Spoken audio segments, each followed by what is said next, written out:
Hello everybody. I'm making my video kind of early because Obama is coming to Athens/Ohio University today, and I'm getting ready to head out and sit in line for hours upon hours just to see him. But I am very excited. Um, I'm so excited. Biden was here earlier, and I saw him 4 years ago, and I'm very excited. So I'm going to try to tone down my excitement and get through this video. And yeah, so using a relevant topic of interest to you, describe how a public meeting would be structured for each step in the ladder of citizen participation. How would people find out about the issue? How would they be allowed or encouraged to participate? And what power would they have to affect the issue? This was kind of tricky, especially since no one else was posted their video and I couldn't see how other people kind of went about this. But I want to try to continue my example of domestic violence that I used last week.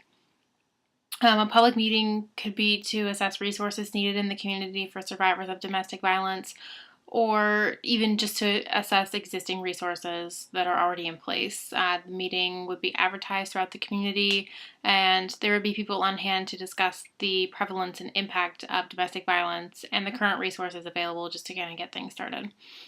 On the level of manipulation, the meeting could be about a petition, similar to the example of the reading gifts. Perhaps those attending are asked to sign a petition for a new shelter to be built, but are not informed of the shelter's policies or the taxes it will impose on the rest of the community.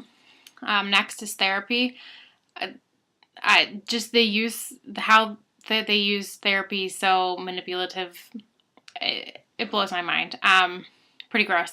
But it's kind of easy to see how this could go in the example of domestic violence. Instead of helping those who are abused seek help, they merely tell the women, well, you need to fix this. Why are you in an abusive relationship? Instead of really just saying, okay, let's get out.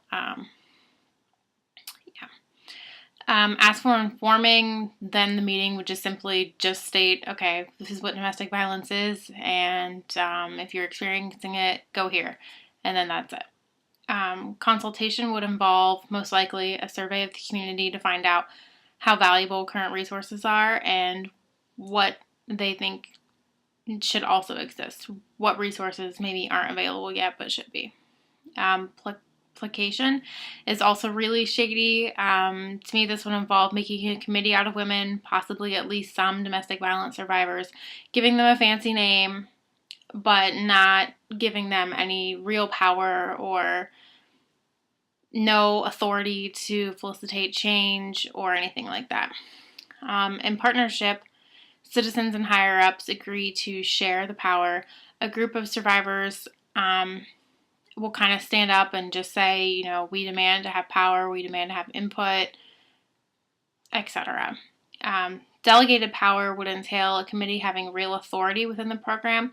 A committee of women and or survivors would get to have real input on the details of where a new shelter is located, who has access to it, does it acknowledge abused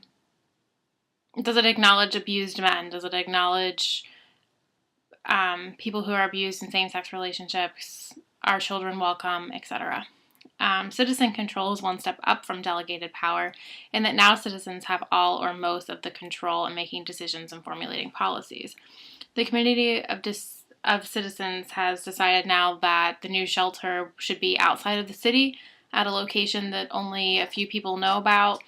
It should offer intake 24/7 and have special resources on hand for children who are brought in as well.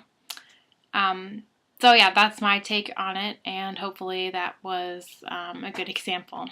Our question for group 3 this week was, according to Bond, how are power and resource differences expressed in research? What can we do to remedy these differences?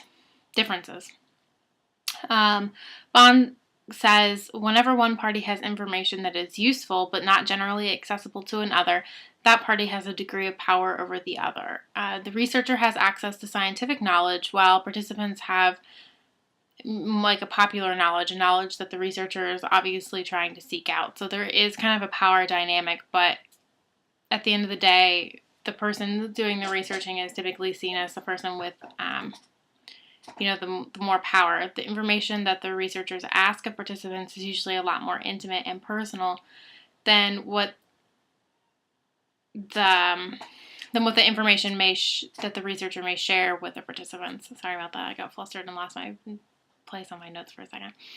Ignoring these differences can lead to bigger problems. I remember reading in one of the earlier articles, maybe it was Proleltensky, I don't remember, but they talked about, you need to have a good relationship with the community that you're working with, but you don't want to just ignore kind of roadblocks or differences of opinion. You want to kind of welcome those and work them out and address them, because if you don't, then that kind of leads to a lesser quality in your research. And it's better to be expressive about differences rather than ignore them and have the quality of the research and work possibly compromised. To remedy these differences, researchers must be careful to think about participation in each stage of the research. They must establish mutual respect for all parties involved. But the article was careful to note that researchers should not try to act like one of the gang, because that can be offensive. I thought that was funny that they needed to put that in there. But I guess I can see where some researchers might see that as like a good way to go about things, to kind of like assimilate in, but no, don't do that. Keep the focus on the social issue, problem, or dynamic, and not on the individual or individuals.